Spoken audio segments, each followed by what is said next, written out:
Snow swirled across the silent porch as a small girl in a thin yellow dress trembled violently, clutching her chest. Each breath came weaker than the last. "Sir, please. I can't breathe," she whispered weakly.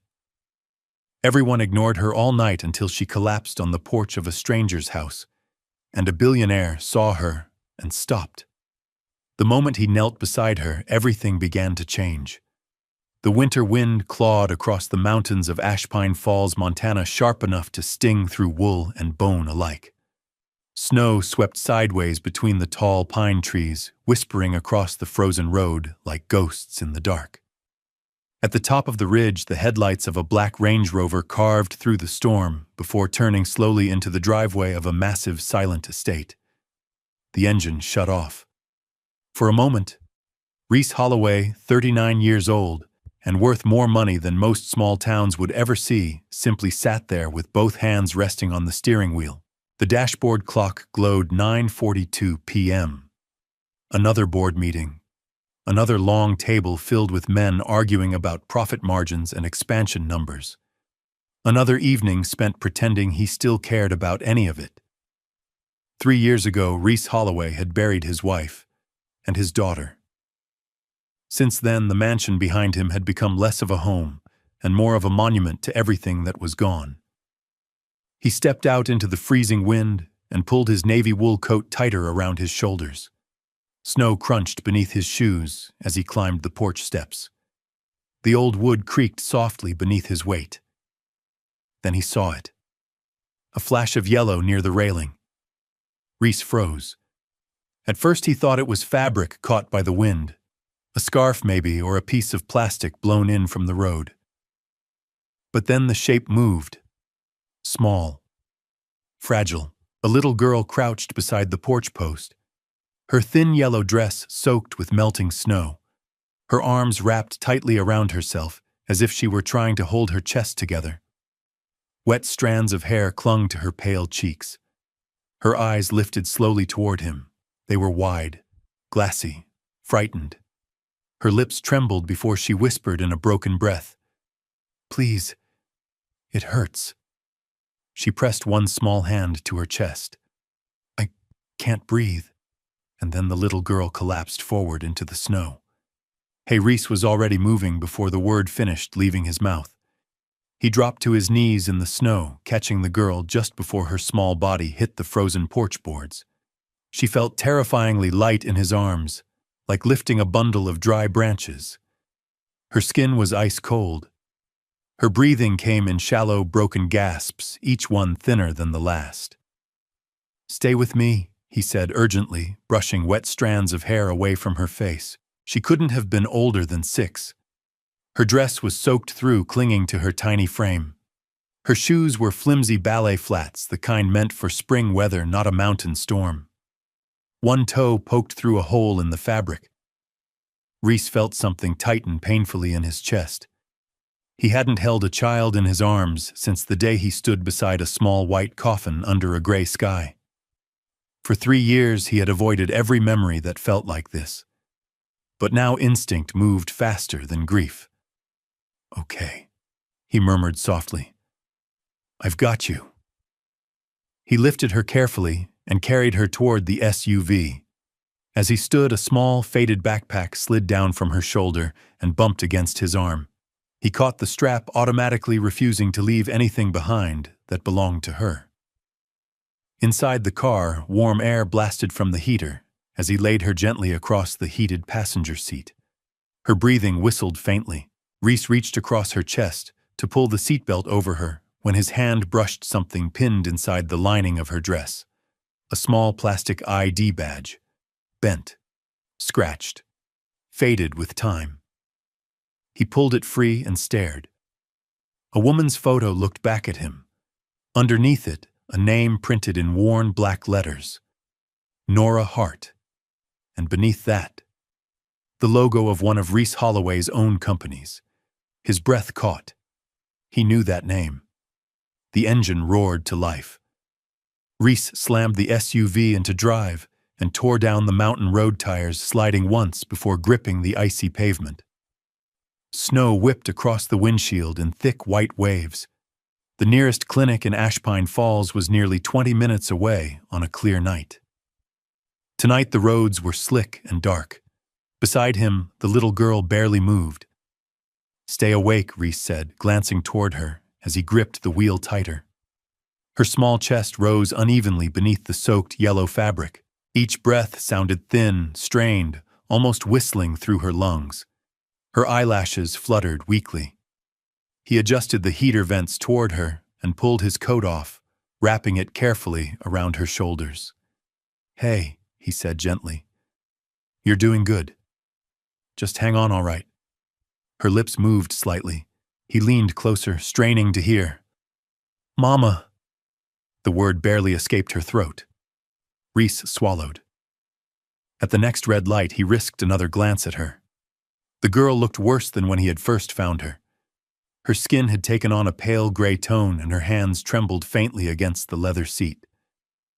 This wasn't just cold. Something deeper was wrong. The ID badge lay on the center console beside him. Nora Hart. A memory stirred somewhere in the back of his mind, a quiet woman pushing a mop bucket down a hallway late at night in one of his manufacturing plants. She had thanked him once for noticing her when no one else did.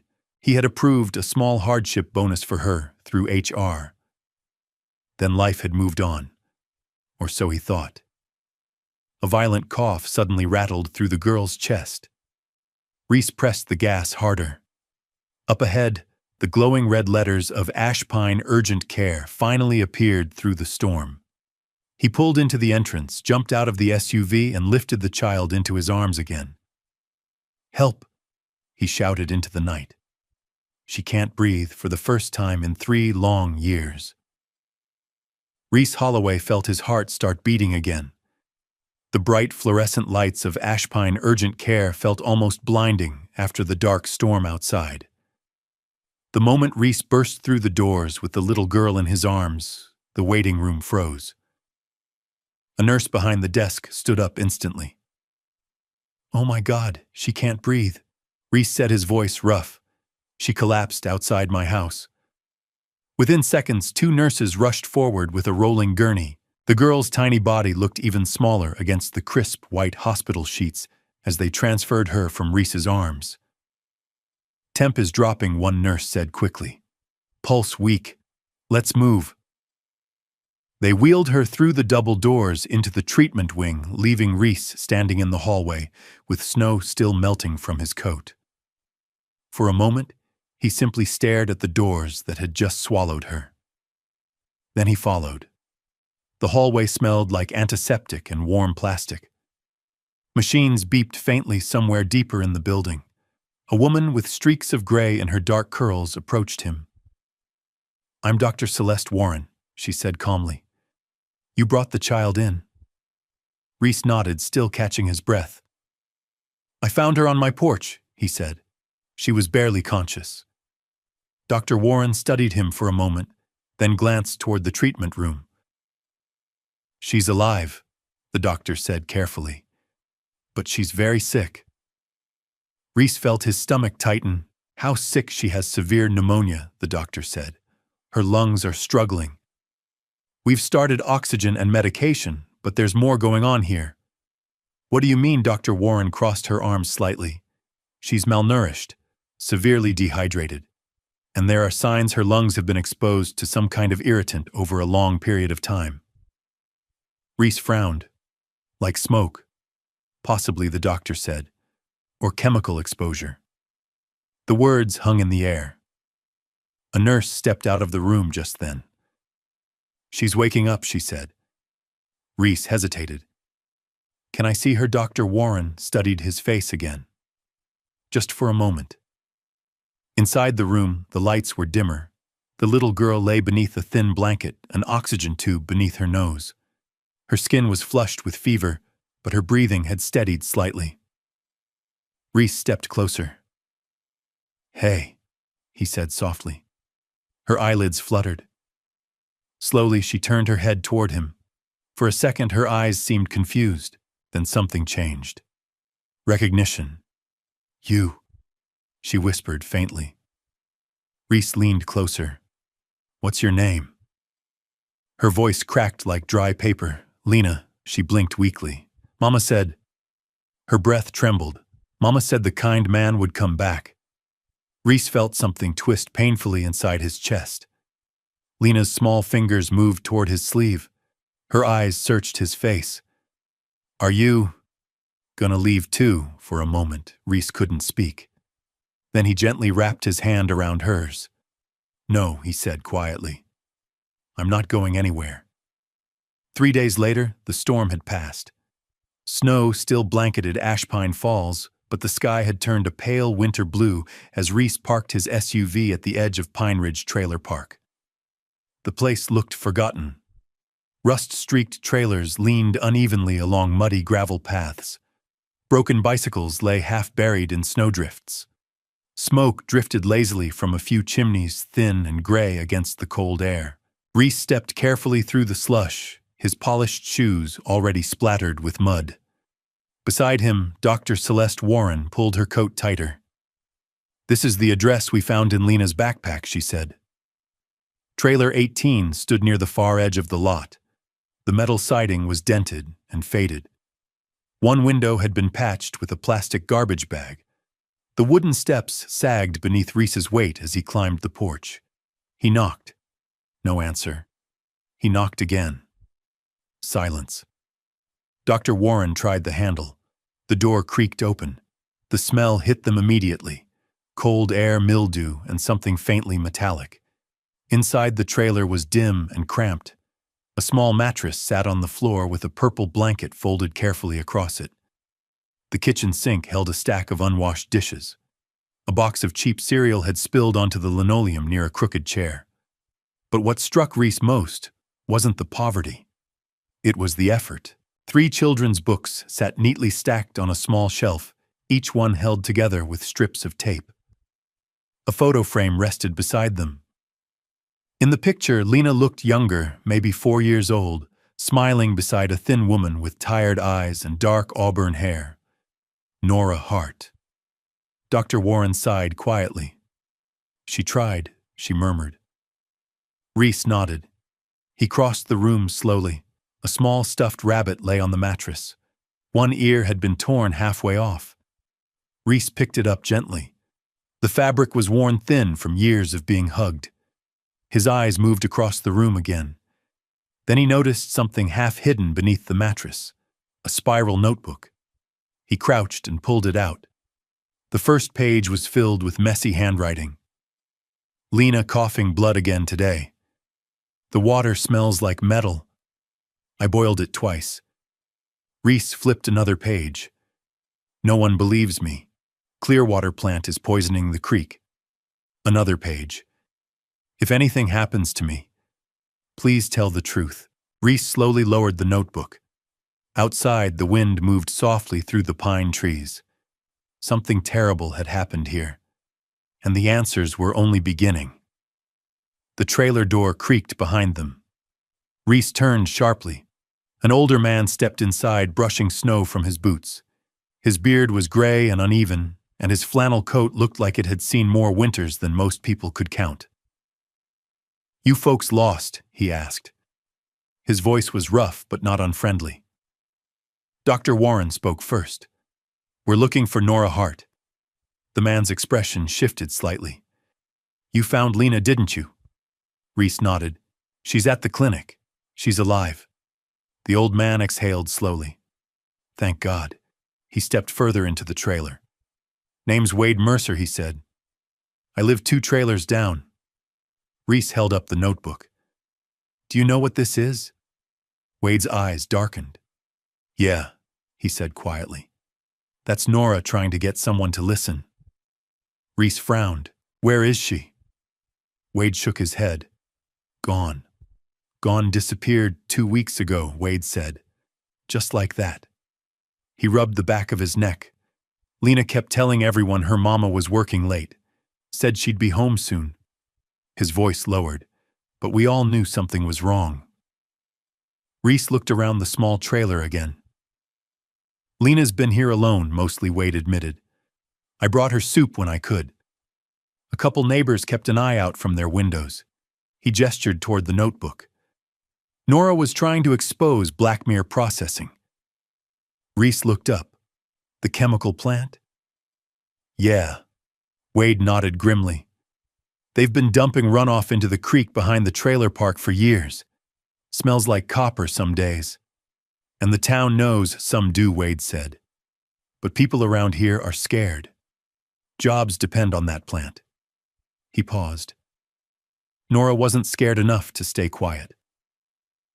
Reese flipped through the notebook again.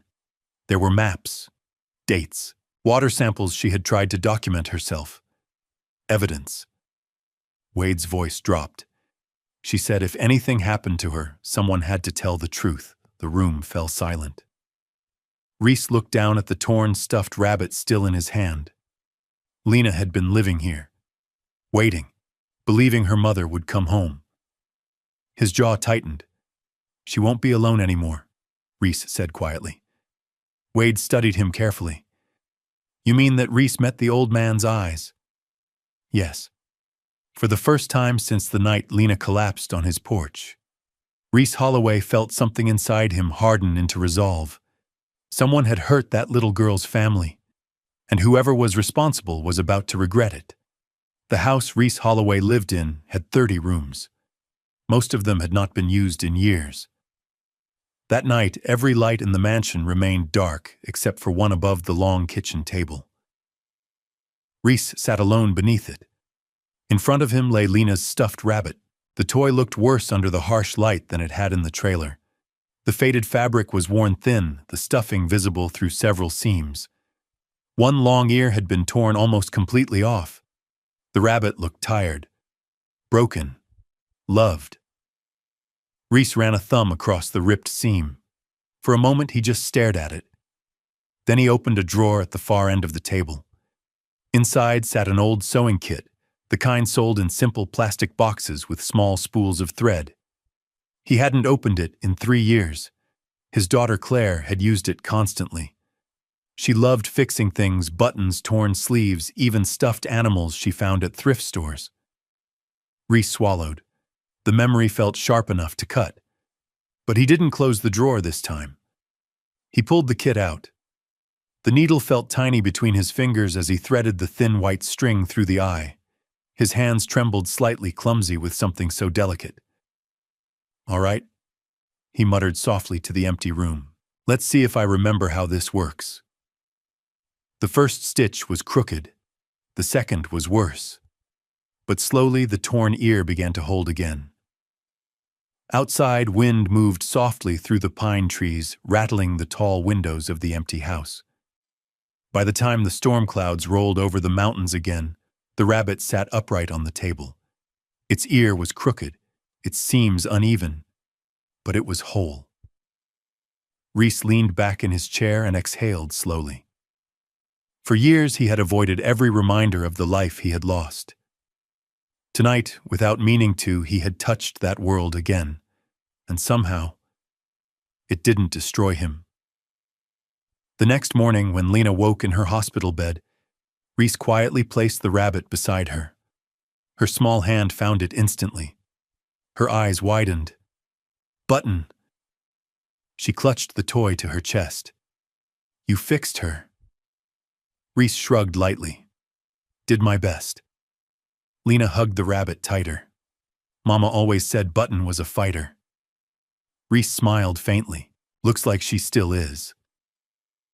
For the first time since arriving at the clinic, Lena smiled too.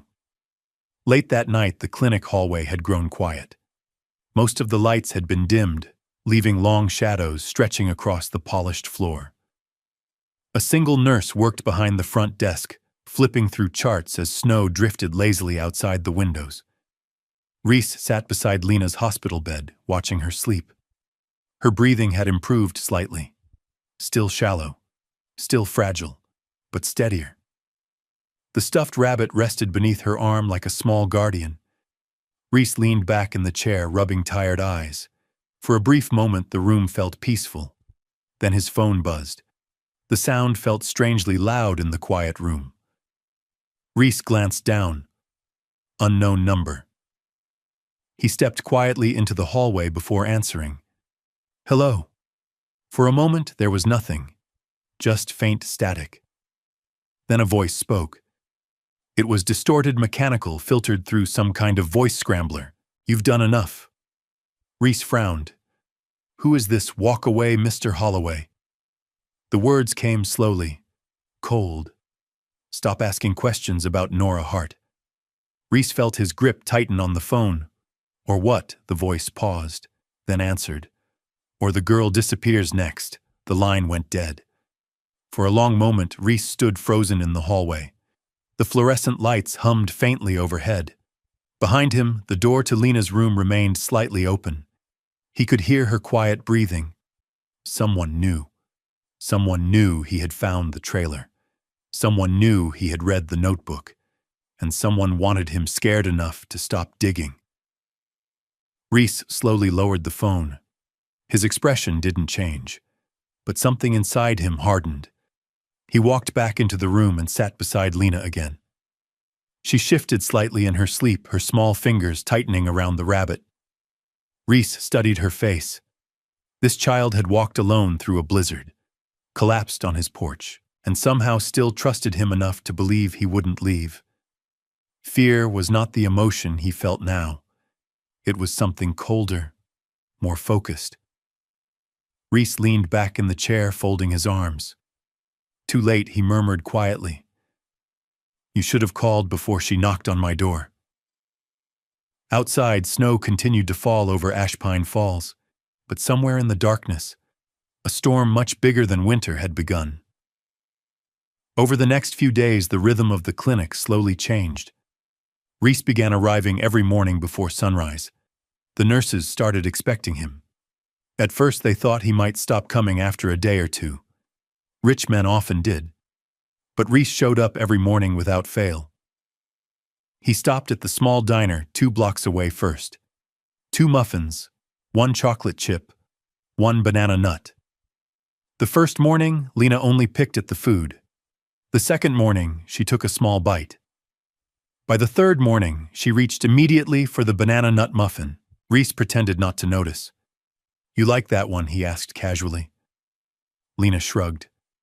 Maybe. But the small smile on her face gave her away. She was speaking more now. Still quietly. Still slowly. But the silence around her had begun to soften. That afternoon, Wade Mercer shuffled into the clinic carrying a plastic grocery bag.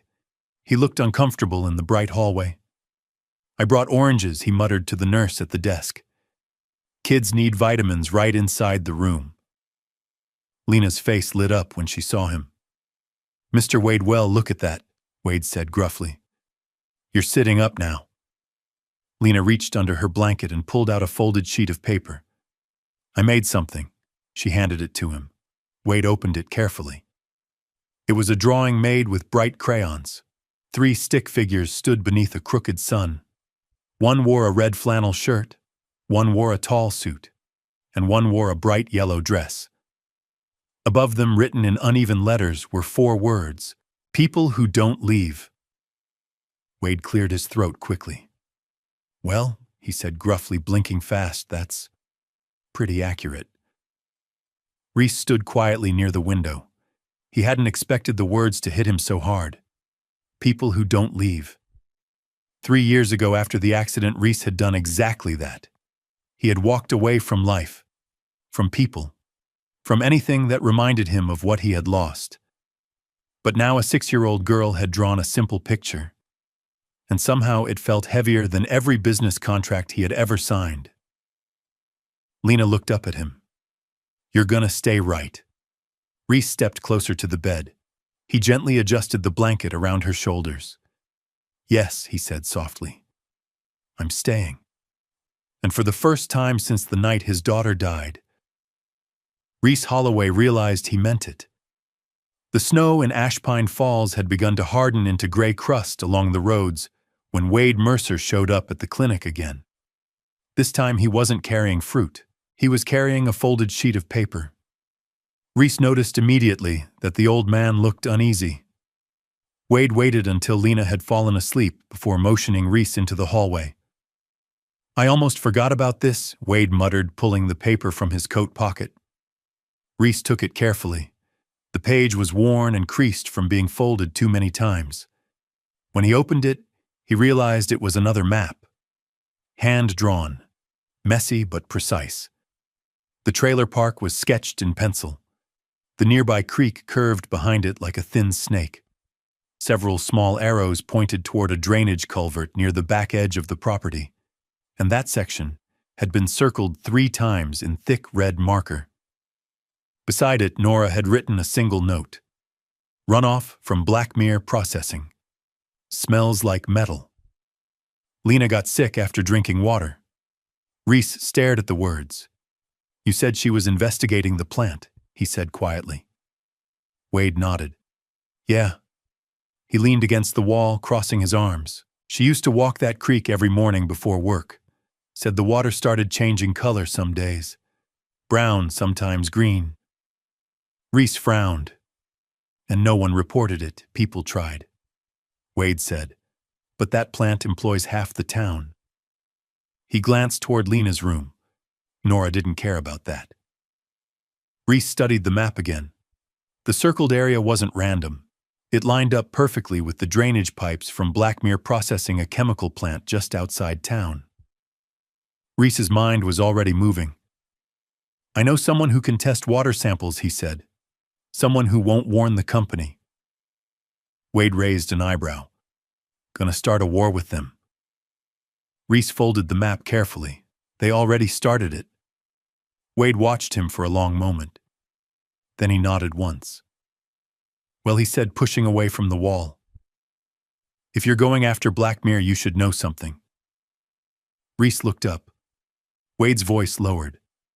"The new CEO there, Declan Voss." He shook his head. "That man doesn't like people digging into his business." Reese slipped the map into his coat pocket. "That's unfortunate." Why? Reese glanced back toward Lena's room. "Because I don't like poisoned water." Outside the clinic windows, the winter wind picked up again. Somewhere beyond the town limits, a powerful company had just gained a dangerous new enemy. 3 days later, Reese's phone rang just after sunrise.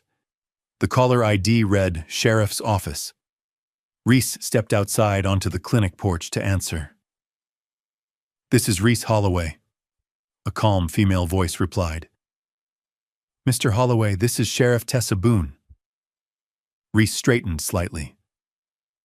"What can I do for you, Sheriff? We may have found the woman you've been asking about." The words landed like a sudden drop in temperature. Nora Hart, yes. Reese felt his pulse quicken. "Where is she?" There was a brief pause.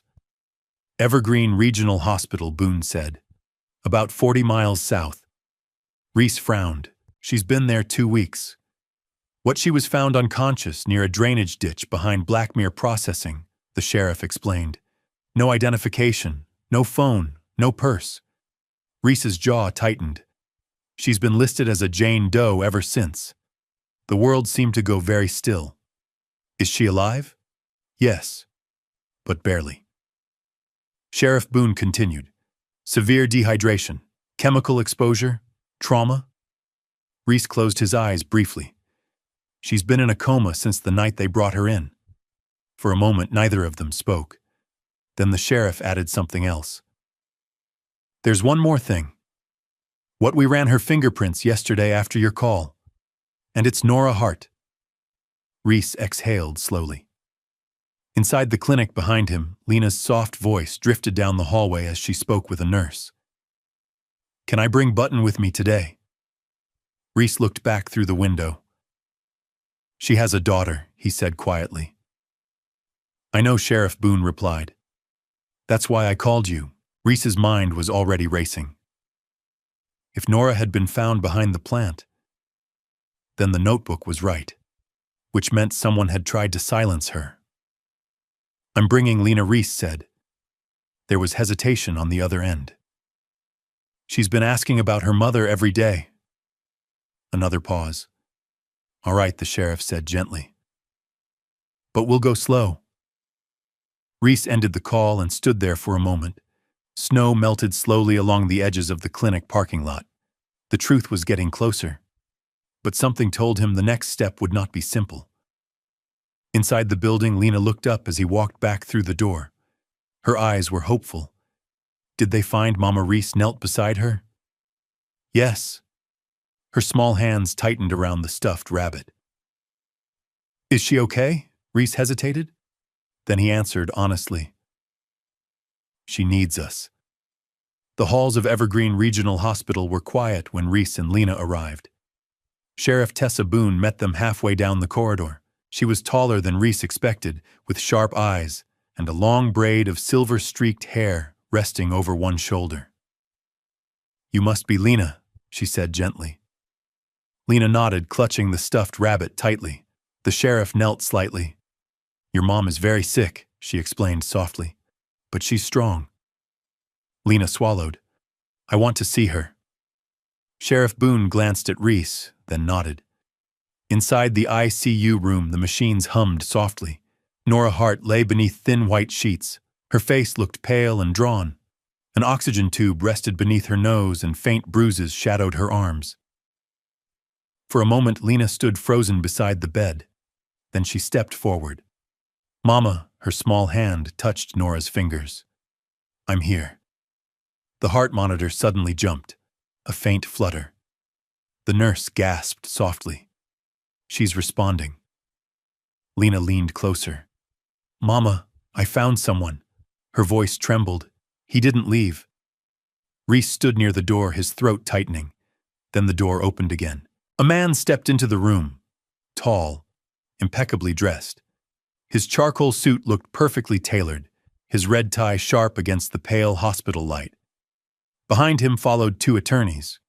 Reese recognized him instantly. Declan Voss, CEO of Blackmere Processing. Voss smiled politely. Well, he said smoothly, glancing around the room. What an unexpected gathering. Sheriff Boone stepped forward immediately. This area is restricted. Voss ignored her. Instead, his eyes settled on Reese. Mr. Holloway, he said pleasantly. I hear you've taken a sudden interest in my company. Reese didn't move. She was found behind your plant. Voss gave a small shrug. Unfortunate coincidence. Reese stepped closer. Your runoff is poisoning this town. For the first time, Voss's smile thinned slightly. You're a businessman, he said quietly. You should understand how these things work. His voice dropped. Walk away. Reese held his gaze, or what Voss straightened his tie. Or this little crusade of yours will become very expensive. Behind him, Lena squeezed her mother's hand. Reese looked at the child, then back at the man in the charcoal suit, and something inside him locked into place. I'm not walking away, he said. For the first time since entering the room, Declan Voss stopped smiling. The courtroom in Ashpine County was smaller than Reese expected. No cameras, no reporters, just a quiet chamber with tall windows and pale winter light spilling across the wooden floor. Lena sat beside him in a chair that was slightly too big for her. Her feet swung slowly above the ground. She clutched Button, the repaired stuffed rabbit, tightly in her arms. Across the room sat Sheriff Tessa Boone and Dr. Celeste Warren, both present as witnesses. A clerk shuffled papers quietly while the judge reviewed the file. The judge, Harold Whitmore, was a man in his late 60s with careful eyes and a tired expression. He looked up from the documents. Mr. Holloway, he said calmly, you are requesting temporary guardianship of Lena Hart. Reese nodded. Yes, Your Honor. You are not related to this child. No. You were not previously listed as a legal contact. That's correct. The judge folded his hands. Then I need to understand something. He leaned slightly forward. Why? The single word echoed quietly in the courtroom. Reese hesitated. Not because he didn't have an answer, because the answer wasn't simple. He reached into the inside pocket of his coat and pulled out a thin hospital bracelet. The plastic band had faded with time. On it was printed a name, Claire Holloway. The date beneath it marked the day his daughter died. Reese held it for a moment before speaking. "I lost my daughter 3 years ago," he said quietly. The room grew very still. "I spent a long time pretending I could live without people," he continued. His voice stayed steady, but his eyes softened. "But when Lena collapsed on my porch, I realized something." He glanced down at the girl beside him. "She deserves someone who stays." For a moment the judge said nothing. Then Lena stood up. She walked slowly toward the bench. From inside her coat pocket she pulled out a folded drawing. The judge opened it. 3 figures stood beside a small house. Above the door were the words written in careful crayon letters. "Home, please." Judge Whitmore exhaled slowly. Then he picked up his pen. "Temporary guardianship granted." The gavel tapped once, and just like that, Lena Hart was no longer alone. The story spread faster than Reese expected. At first it was just a quiet rumor around Ashpine Falls. A child found in a snowstorm. A missing mother discovered behind the chemical plant. A billionaire who had suddenly stopped attending board meetings. But within a week, the story was everywhere. Reese stood on the courthouse steps under a gray Montana sky, staring out at a crowd of reporters and cameras. He had avoided public appearances for years. Now there was no avoiding this one. A microphone was placed in front of him. "Mr. Holloway," one reporter called. "Why are you getting involved in this case?" Reese took a breath. "I'm not here as a CEO," he said. "I'm here as someone who waited too long to act once before." The cameras flashed. "3 years ago, I lost my family," he continued. "And after that, I stopped paying attention to the world around me." He paused. "That won't happen again." Behind the reporters, residents from Pine Ridge Trailer Park had gathered quietly. Wade Mercer stood among them. Reese held up Nora's notebook. "This is a record written by a mother who was trying to protect her child," he said. "Inside it are dates, observations, and warnings about contaminated water near Blackmere Processing." The crowd murmured. "I've already submitted this evidence to the Environmental Protection Agency," Reese continued. "And I've hired independent scientists to test the runoff from that plant." The reporters leaned forward. "Mr. Holloway," another voice shouted. "Are you accusing Blackmere of poisoning the town?" Reese didn't hesitate. "Yes." The word cut through the cold air like a blade. "And I'm not walking away until the truth comes out." That night, the story ran across national news channels. Within hours, the stock price of Blackmere Processing dropped 7%, and somewhere in a corner office overlooking a city skyline, Declan Voss began making phone calls. The federal courthouse in Billings, Montana was far less quiet than the county courtroom had been. Reporters filled the back rows. Lawyers whispered over stacks of documents.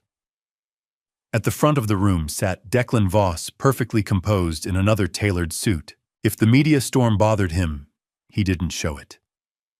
Reese sat across the aisle beside Sheriff Boone, Dr. Warren, and Wade Mercer. Lena sat quietly behind them with a court assistant coloring with crayons. Judge Helen Rollins entered the room precisely at 9 o'clock. Her voice carried easily across the chamber. "This hearing concerns an emergency injunction request against Blackmere Processing pending environmental investigation." Reese stood. He approached the bench and placed Nora's notebook carefully on the table. "This document was written by Nora Hart," he said. "She recorded her daughter's illness, the smell of chemicals in the water, and the location of suspected runoff from the plant." He slid another folder forward. "These are independent lab results from samples taken near the drainage culvert she identified." Judge Rollins read silently. Then she looked up. "These chemical levels are extremely high. They match compounds used in Blackmere's bleaching process," Reese said. Across the room, one of Voss's attorneys rose immediately. "Your Honor, these claims are speculative and emotionally motivated." Another lawyer added, "Mr. Holloway has clear personal interests in damaging our client's reputation." Voss himself finally stood. His voice was smooth. "Let's be honest," he said. "This looks very much like a publicity stunt." The courtroom murmured. Before Reese could respond, something unexpected happened. Lena stood up. She walked quietly toward the bench. In her hands was another drawing. The judge accepted it with mild surprise. 3 people stood beside a river. The water was colored bright blue. Above it were 4 words written in careful crayon letters.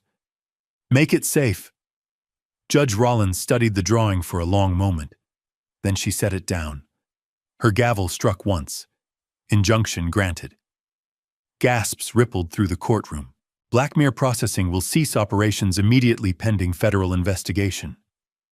For the first time that day, Declan Voss's expression changed, and Reese Holloway knew the real battle had finally begun.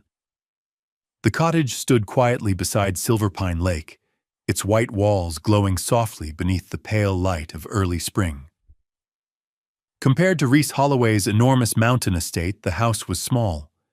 2 bedrooms, a narrow kitchen, a wooden porch with a swing that creaked gently whenever the wind brushed across the lake. But the place felt alive in a way the mansion never had.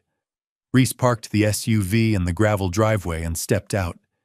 The air smelled different here, cleaner, softer touched, with the faint scent of melting snow and pine needles warming beneath the sun. He walked around to the passenger side and opened the door. Lena climbed down, slowly clutching Button, the repaired rabbit, against her chest. Her eyes moved across the cottage with cautious wonder.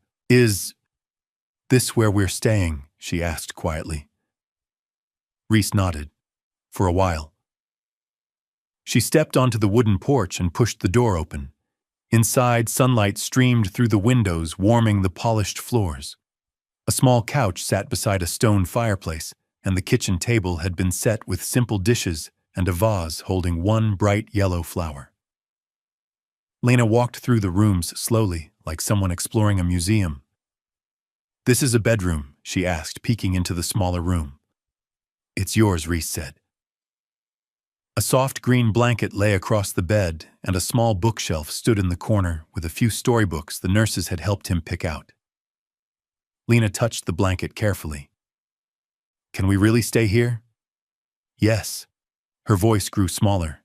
"Even if Mama doesn't wake up right away," Reese knelt beside her. "Especially then." For a moment, Lena didn't speak. Then she wrapped her arms around his neck in a sudden hug. Reese froze in surprise. Slowly, he returned the hug. Behind them, the lake rippled quietly in the afternoon light.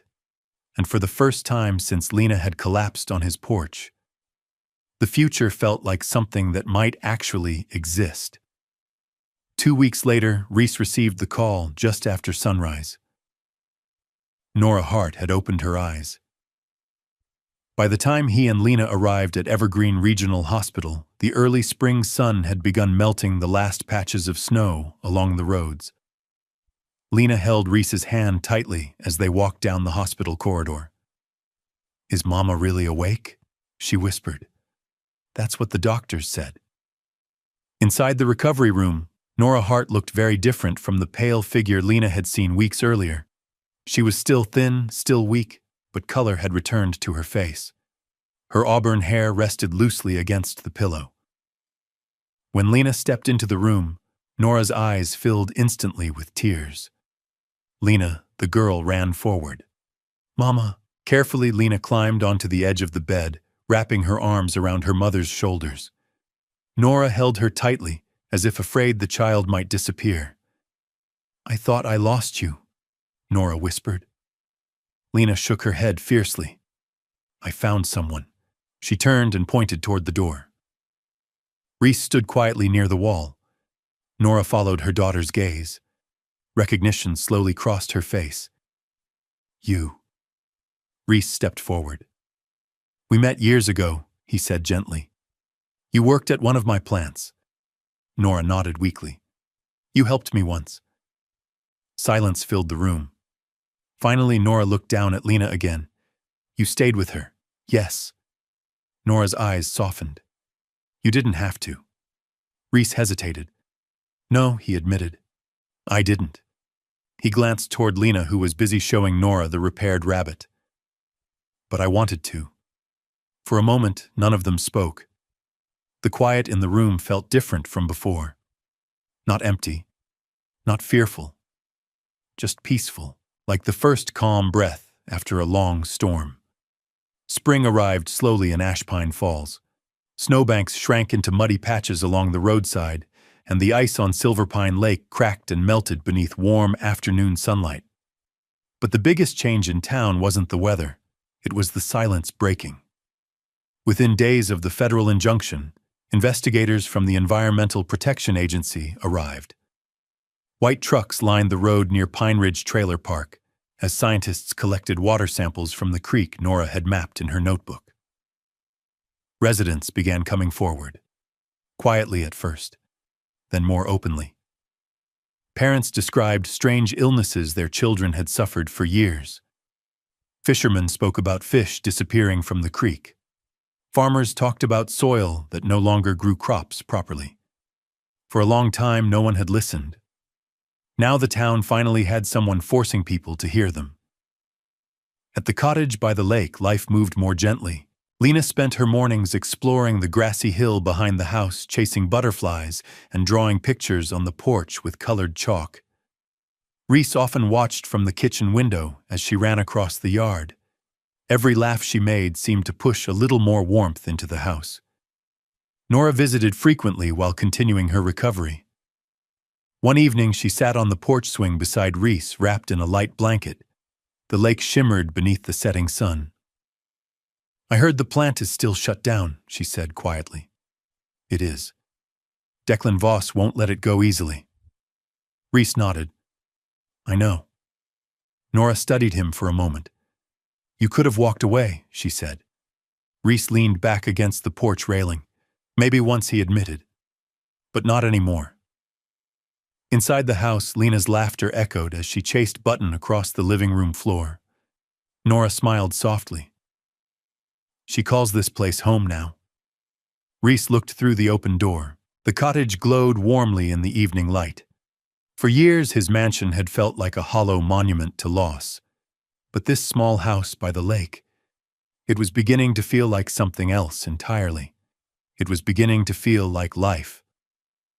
The afternoon sun poured through the windows of the cottage, warming the wooden floor with soft golden light. Reese stood at the kitchen sink, rinsing the last of the breakfast dishes, when Lena ran in from outside. Her shoes were muddy. Her cheeks were pink from the cool spring air. Look what I made, she announced. She held up a piece of paper covered in bright crayon colors. Reese dried his hands and crouched beside her. The drawing showed the white cottage by Silverpine Lake. A small porch swing hung beside the door. 3 stick figures stood in front of the house.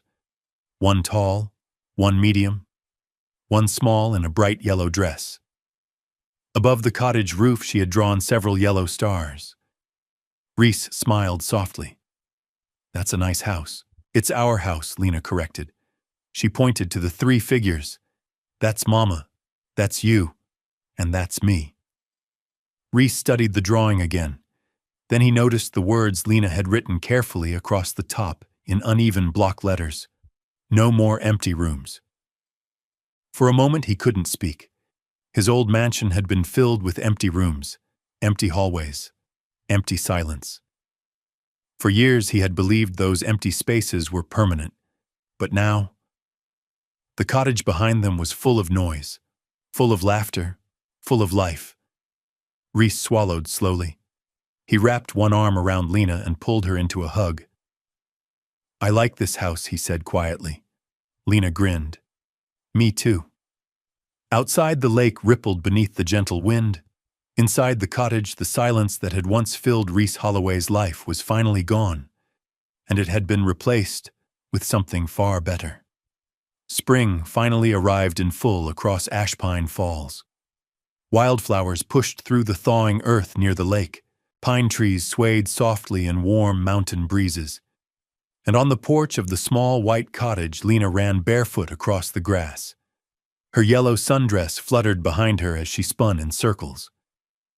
Button the rabbit bounced in her hand. Reese leaned against the porch railing watching her. Nora sat beside him on the porch swing, still wrapped in a light blanket as she continued recovering.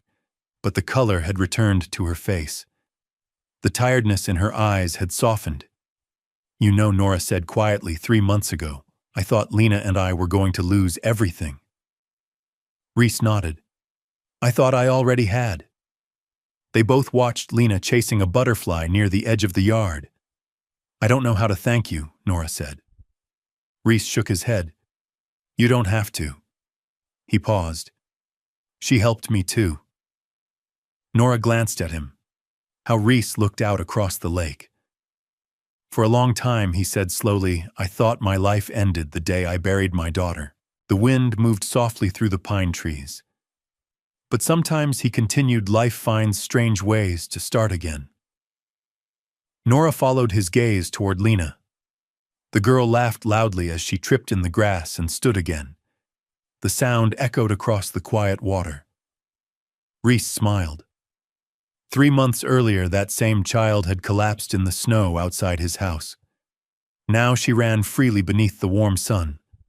The porch creaked gently beneath the weight of the swing, and the future, for the first time in years, no longer felt empty. That evening, the sky over Silverpine Lake turned shades of orange and violet as the sun slipped behind the mountains. Inside the cottage, the warm glow of kitchen lights filled the rooms. Lena sat at the table drawing again, while Nora rested on the couch with a blanket over her legs. Reese flipped pancakes at the stove.